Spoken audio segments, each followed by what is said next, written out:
गए। मंत्रिमंडल के निर्णय के बारे में जानकारी देने के लिए हमारे साथ माननीय सूचना एवं प्रसारण, युवा मामले एवं खेल मंत्री श्री अनुराग सिंह ठाकुर जी मौजूद है। नेशनल मीडिया सेंटर में आपका हार्दिक स्वागत। पहले मंत्री महोदय अपने ओपनिंग रिमार्क्स देंगे, तत्पश्चात क्वेश्चन आंसर्स होंगे। Over to you honourable minister.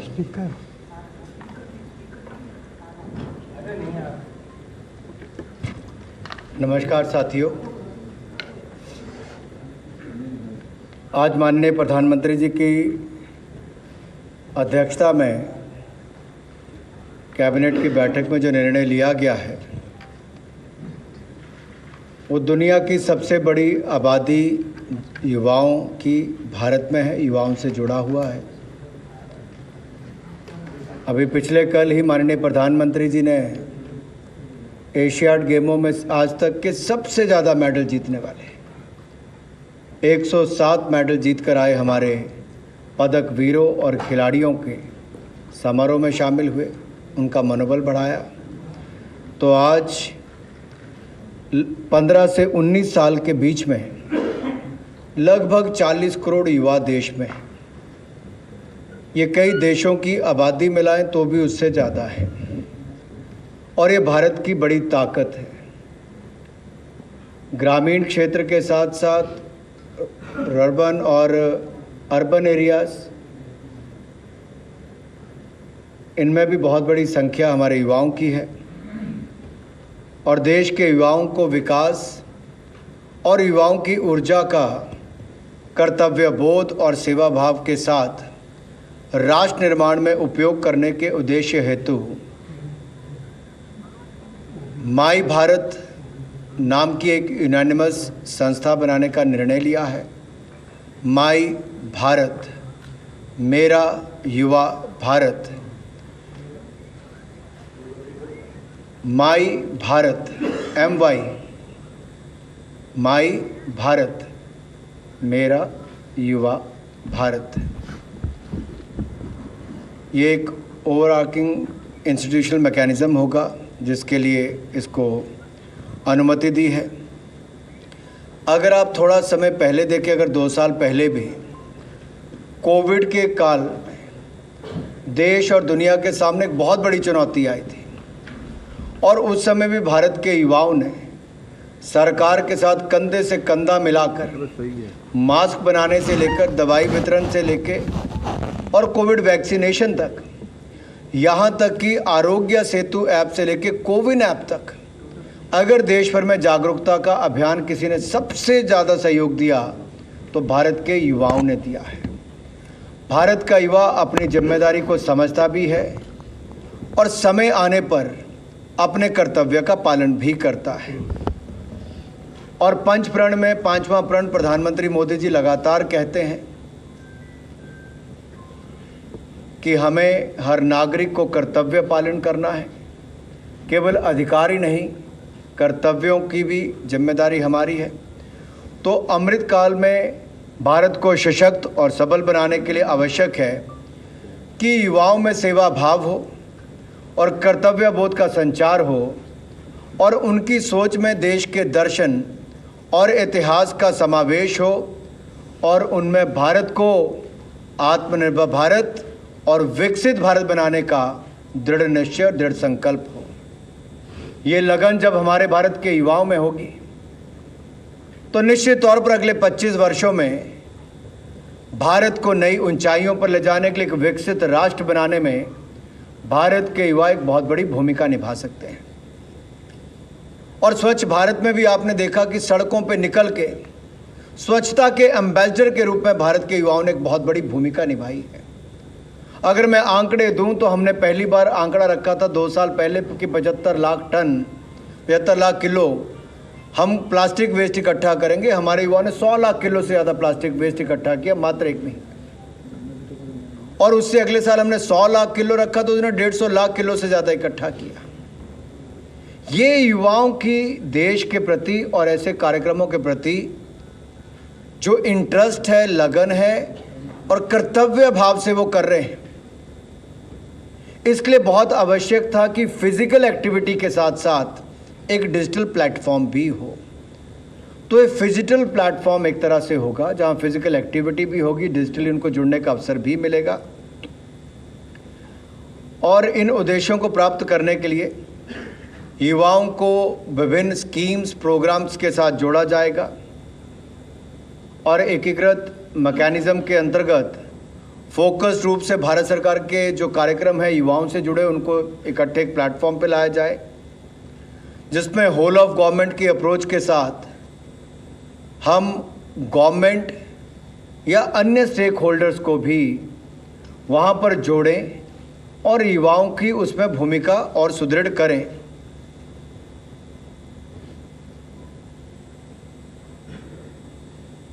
National education policy में भी वॉलंटरी कम्युनिटी पार्टिसिपेशन के उद्देश्य को प्राप्त किया जा सके, उस दिशा में भी ये कारगर सिद्ध होगा और देश के युवाओं की सरकारी गैर सरकारी ऐसे कार्यक्रमों में भागीदारी भी, उनकी ट्रेनिंग भी और उनकी एस्पिरेशंस और जो हमारी समुदायों की ज़रूरत है, कम्युनिटी नीड्स जो है, उसको देखते हुए इनकी यूथ की एस्पिरेशन भी पूरी हो, उस दिशा में भी ये काम करेगा।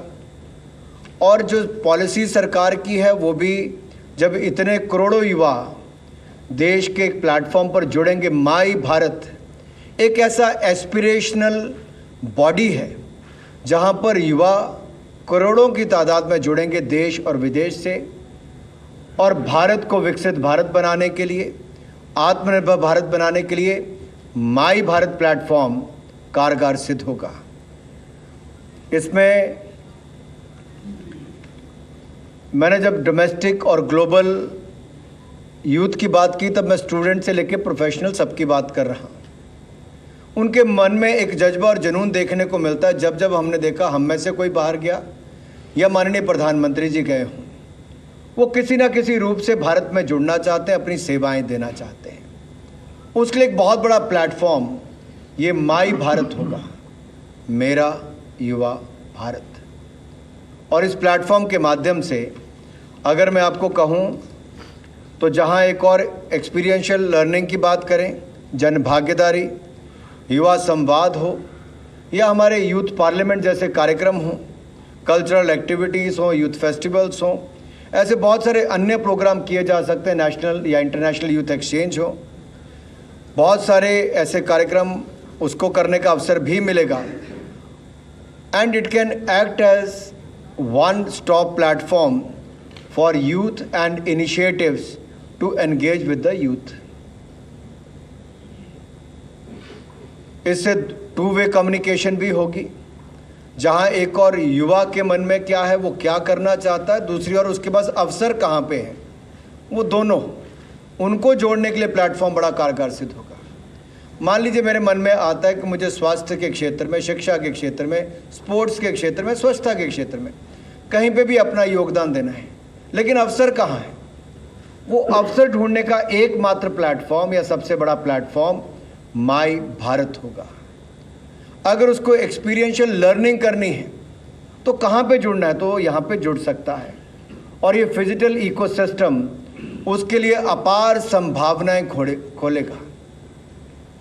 और इसके साथ साथ जो मैंने कहा कि कम्युनिटी नीड्स, समुदाय की ज़रूरतों को पूरा करते हुए हमारे आकांक्षी युवा ये अपनी आकांक्षाओं को भी पूरा कर पाएंगे, बेहतर अलाइंड होंगे, बेहतर जुड़े होंगे, और कहीं ना कहीं जो एनहांस्ड लाइफ स्किल एफिशिएंसी चाहिए उसमें भी इनको बहुत बड़ा बल यहाँ पर मिलेगा जब गवर्नमेंट और अन्य स्टेक होल्डर्स इस प्लेटफॉर्म पर आकर जुड़ते हैं। तो ये सेवा भाव और कर्तव्य बोध के साथ साथ हम सशक्त एवं सबल भारत बनाने के लिए लगातार प्रयासरत हैं और इस पर युवाओं की भूमिका बड़ी हो, इसके लिए माई भारत प्लेटफॉर्म आज देश के लिए, देश के युवाओं के लिए मोदी सरकार ने मंजूर किया है। प्रधानमंत्री जी की इच्छा है कि देश के करोड़ों युवा इस पर जुड़ें और देश को आगे बढ़ाने में, राष्ट्र निर्माण में उनकी बड़ी भूमिका हो।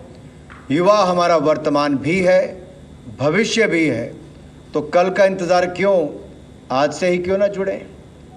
और इसी महीने के अंत में 31 अक्टूबर को इसको राष्ट्र के लिए समर्पित किया जाएगा।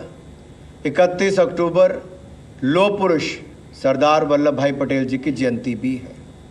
सरदार वल्लभ भाई पटेल जिन्होंने 550 से ज़्यादा रियासतों को विलय करके सशक्त भारत की नींव रखी थी। आज उसको विकसित भारत बनाने के लिए देश के युवाओं के सामने एक ऐसा ही प्लेटफॉर्म दिया जा रहा है जो विकसित भारत बनाएंगे। और इससे अच्छा दिन क्या होगा। सरदार वल्लभ भाई पटेल की जयंती और माई भारत प्लेटफॉर्म का आगाज़ और उस पर भारत के करोड़ों युवाओं का जुड़ने की शुरुआत और विकसित भारत, आत्मनिर्भर भारत के निर्माण की एक नई शुरुआत। धन्यवाद। The floor is now open for questions and answers. Yeah, we may begin with the front here.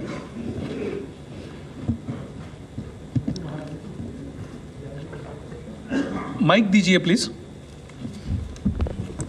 Sir मैं लक्ष्मण हूँ CNBC आवाज़ से। ये जो माई युवा जो बनाया गया है, माई भारत मेरा युवा, तो ये इसमें सांस्कृतिक मनोबल बढ़ाने और बाकी व्यवस्था होगी या फिर कुछ किसी तरह के फाइनेंशियल इंसेंटिव देने की भी बातचीत होगी? कुछ युवा रोजगार करना चाहते हैं, एंटरप्रेन्योरशिप करना चाहते हैं। और दूसरा सवाल एक ये है कि कैबिनेट के बैठक में क्या लिथियम की माइनिंग की रॉयल्टी तय करने पर कोई फैसला हुआ है? मैं इतना ही कहूँगा कि जो युवा की एस्पिरेशंस हैं उनके लिए बहुत ज़रूरी है कि वो इनोवेशन भी करे, कंट्रीब्यूट भी करे विकसित भारत बनाने के लिए। और कहीं ना कहीं आज का युवा जिसके अंदर सेवा भाव है, कर्तव्य बोध की भावना है, वो चाहता है कि मैं कहीं ना कहीं जुड़ूं। वो पैसे के लिए नहीं। आपको क्या लगता है कोविड के टाइम पे किसी को पैसा दिखता होगा? वो अपनी जान पे खेल कर आगे आया था दूसरों को बचाने के लिए। वो अपने घर से खाना बनाकर गरीबों को खाना देने जाता था। वो कम्युनिटी किचन चलाते थे। वो कमाते ना भी होंगे, समाज को जोड़कर एक और से सेवा भाव की दृष्टि से आगे आए थे। बहुत सारे लोग, युवा ऐसे जुड़ना चाहते हैं लेकिन उनको प्लेटफॉर्म उस तरह से नहीं दिखता था। फिजिकल एक्टिविटी के साथ साथ एक्सपीरियंशियल लर्निंग कैसे इम्पॉर्टेंट है, प्रोग्रामेटिक स्किल्स, उसके ऊपर कैसे काम किया जाए। बहुत सारे कार्यक्रम भी भारत सरकार में चलते हैं, बहुत सारे प्राइवेट सेक्टर में भी चलते हैं, NGOs भी चलाती होंगी, लेकिन किसी के पास अवसर नहीं मिलता कि हम कैसे एक बड़े रूप में काम कर सकें, एक बड़ा लक्ष्य प्राप्त कर सकें देश को आत्मनिर्भर भारत बनाने के। उस दिशा में प्लेटफॉर्म है। यहाँ कोई किसी को पैसा दे के काम नहीं करवाया जा रहा। जो युवाओं को कुछ सीखने की इच्छा है, कुछ कर दिखाने की इच्छा है, कुछ योगदान करने की इच्छा है, उन युवाओं के लिए ये एक बड़ा अवसर है। वॉलंटियरिज्म को, स्वयं सेवा भाव को बढ़ाने के लिए एक बहुत बड़ा अवसर यहाँ पर दिया जा रहा है। चलिए, आज का यही निर्णय है। आप पूछ सकते हैं। सर, लेकिन मैं प्रकाश हूँ ईटीना से। इसमें गवर्नमेंट का सपोर्ट क्या होगा? अगर कोई जुड़ना चाहता है उसमें गवर्नमेंट हैंड होल्डिंग किस तरीके से करेगी? बहुत अच्छा सवाल है आपका। मैंने कहा फिजिकल, तो फिजिकल एक्टिविटीज़ के लिए भी, डिजिटली जुड़ने के लिए भी। फॉर एग्जांपल, आप हिमाचल के किसी एक कोने में ग्रामीण क्षेत्र में रहते हैं, बिहार के किसी ग्रामीण क्षेत्र में रहते हैं और आपको जुड़ना है, तो आपको राज्य के मुख्यालय या देश की राजधानी आने की जरूरत नहीं। ऑनलाइन प्लेटफॉर्म आपके पास अवेलेबल है। आपका एक नेचुरल स्किल सेट है या आपका किसी एक क्षेत्र में काम करने की इच्छा है, तो आपको लगेगा मैं इसमें कैसे काम करूं, तो वो अवसर इस प्लेटफॉर्म पर पैरेलल उपलब्ध होंगे। अलग अलग कार्यक्रम आप उसमें जुड़ पाएंगे। और भारत सरकार के ऐसे जितने प्रोग्राम चलते हैं उन सारे प्रोग्राम्स को हम एक प्लेटफॉर्म पर लाकर खड़ा करें। एक होलिस्टिक अप्रोच लेके, होल ऑफ गवर्नमेंट इस थीम को आगे लेकर, युवाओं के लिए जो कार्यक्रम है उनको एक प्लेटफॉर्म पर लाकर उससे जोड़ना और युवाओं की ताकत से भारत को आगे बढ़ाने में कदम बढ़ाने। Ashwarya from Times Now. Sir, as you mentioned that this is a physical institution, how much money will be spent on this entire program by the government, whether it would be also center and state joint program, or what will the partnership? Also, secondly, whether this will be spread to the schools and colleges across the country as well, or whether this will be included in the education program of the students? See, as I mentioned, as per the international norm, the youth category falls at 15 to 29 years. So, for that we have about 40 crore youth of that age bracket, 15 to 29 years in the country. It is open for them and for others as well. It doesn't restrict at 29. That is one. And secondly, from schools to colleges, for everyone, it is open. Next question from the last row, please. 121. Sir मैं विनीत हूँ news 18 से। Sir मैं जिस तरह से आप युवाओं की बात कर रहे हैं, कुछ भटके हुए सर इधर सर जी सर मैं विनीत हूँ न्यूज़ 18 से। सर जिस तरह से आप युवाओं की बात कर रहे हैं, कुछ भटके हुए युवा हैं जिन्होंने, जैसे हमने देखा अलीगढ़ यूनिवर्सिटी में जिन्होंने प्रोटेस्ट किया हमास के समर्थन में, उनको क्या संदेश देंगे सर आप?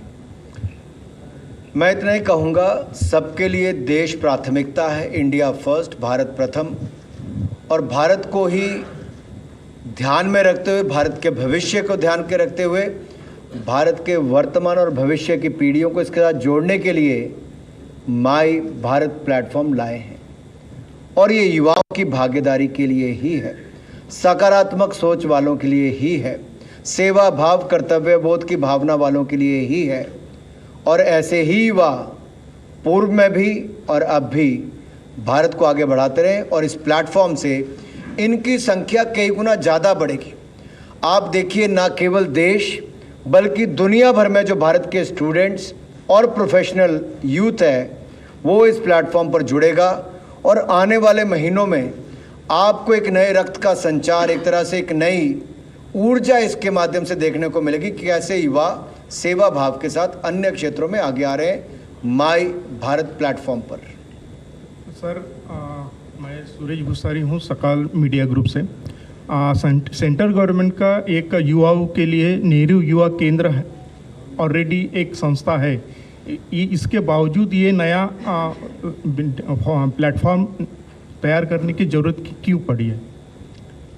देखिए, एनसीसी भी है, एनएसएस भी है, एनवाईकेएस भी है, और भी बहुत सारे ऐसे संस्थाएं हैं। आज 21वीं शताब्दी में भारत वहाँ पर खड़ा है। आप मुझे कहेंगे सिक्के तो पहले भी थे, पेपर के नोट भी थे, पेमेंट के लिए आपके डेबिट कार्ड क्रेडिट कार्ड भी आ गए, तो डिजिटल पेमेंट क्यों? हम दुनिया से आगे निकले। आज दुनिया की 46% डिजिटल पेमेंट्स भारत में होती है। ये डिजिटल प्लेटफॉर्म, चाहे डिजिटल एजुकेशन हो, हेल्थ केयर हो, पेमेंट सिस्टम्स हो, किसी क्षेत्र में लीजिए, आज डिजिटल इंडिया ने भारत को एक नई पहचान दी है। और वैसे ही आज फिजिकल ही नहीं, डिजिटल प्लेटफॉर्म भी साथ में है, फिजिटल है। तो पहले वालों में और इसमें बहुत अंतर है। इसका बहुत भव्य स्वरूप होगा काम करने का। वो केवल देश के ग्रामीण क्षेत्रों तक सीमित था। ये देश के ग्रामीण से लेकर सेमी अर्बन से लेके अर्बन से लेके अंतर्राष्ट्रीय स्तर पर भी भारत के युवाओं को इसके साथ जोड़ने का अवसर देगा, ताकि वो भारत के विकास में अपना योगदान दे सकें, और जिन क्षेत्रों में उनकी रुचि है उन क्षेत्रों में माई भारत से विकसित भारत बनाएं। We'll take some questions from the right side, sir, please. Anurag ji, ये माई भारत जो है, इसमें आपने बहुत डिटेल में बताया है, लेकिन संभावनाएं आपने बताया, लेकिन और अवसर क्या इसमें जो युवा जुड़ेंगे उनको इसमें रोजगार के अवसर भी दिखेंगे? अगर सरकारी जो रोजगार निकलते हैं या फिर जो वैकेंसी होती है वो भी इसमें रहेगा, परिलक्षित होगा? और क्या इस पर पीपीपी मॉडल के रूप में आपने प्राइवेट या पब्लिक जो होता है उसको भी इसमें जोड़ेंगे कि उनका अवसर और होलिस्टिक हो, पूरे व्यापी हो? और दूसरा सवाल सर, आपने आज ही हमें भारत कार्यक्रम को किया है, उससे युवाओं को क्या फ़ायदा होना? ये दोनों अलग। देखिए, जो आप सुबह वाले कार्यक्रम की बात कर रहे हैं वो एक एनिमेशन सीरीज़ है जो हमारे आज़ादी का अमृत महोत्सव के चलते देश के वीर सेनानियों के लिए, ऐसे उनके लिए जिन्होंने देश के स्वतंत्रता संग्राम में अपने प्राण न्यौछावर कर दिए थे, जिनके बारे में हमें इतिहास में बहुत कम पढ़ाया गया, ना के बराबर पढ़ाया गया, उनके जीवन का उल्लेख या उनके योगदान का उल्लेख ही नहीं आता था। तो 15 अक्टूबर से हम ऐसी एनिमेशन सीरीज़ का शुरुआत कर रहे हैं जो दूरदर्शन से लेके OTT प्लेटफॉर्म्स नेटफ्लिक्स और अमेज़न प्राइम पर भी आएगा।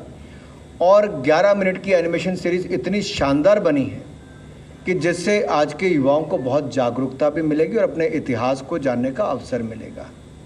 जो ये कार्यक्रम है माई भारत, वो जो सुबह वाला था वो भारत है, हम हैं, ये माई भारत है एक ही दिन में। तो माई भारत का प्लेटफॉर्म, यहाँ पे पेमेंट सिस्टम नहीं है, ये वॉलंटियर के रूप में काम करने के लिए है। ये आपके लिए प्रोग्रामेटिक स्किल्स उनको बढ़ाने के लिए है, आपकी फ़िज़िकल एक्टिविटी से लेकर डिजिटल एक्टिविटी तक के लिए है। और ये एक ऐसा प्लेटफॉर्म है जहां सरकार युवाओं के साथ एंगेज भी कर सकेगी, एम्पावर भी कर सकेगी, और लीडरशिप डेवलपमेंट के लिए इस प्लेटफॉर्म का सबसे बड़ा उपयोग होगा। यूथ डेवलपमेंट के साथ साथ अब यूथ लेड डेवलपमेंट, युवा नेतृत्व विकास, चाहे वो अपने समाज के नेता बने, चाहे अपने क्षेत्र के नेता बने, उनके अंदर नेतृत्व की क्षमताओं को खड़ा करने के लिए, लीडरशिप क्वालिटीज़ को बिल्ड करने के लिए एक बहुत बड़ा प्लेटफॉर्म हम यहाँ पर ला रहे हैं। वो एक क्षेत्र से लेकर अनेक क्षेत्रों तक लीडरशिप, उसके अंदर क्वालिटीज़ बिल्ड करने की आवश्यकता आज के समय है, वो यहाँ पर किया जाएगा। One last question from you sir, my Bharat के माध्यम से आप युवाओं को जोड़ने की बात कर रहे हैं, लेकिन देश में एक और यात्रा भी निकलने वाली है जिसका नाम है भारत जोड़ो यात्रा, जो राहुल गांधी निकाल रहे हैं। दोनों जोड़ने की बात कर रहे हैं, कैसे अंतर देखते हैं दोनों? देखिए, हर किसी को जोड़ना ही चाहिए, भावना ठीक होनी चाहिए बस। Okay. Thank you very much, Minister Sir, for your time. And with that, we come to the end of this cabinet briefing. Thank you. और कुछ प्रेस रिलीजेस? कैबिनेट ब्रीफिंग का ये सीधा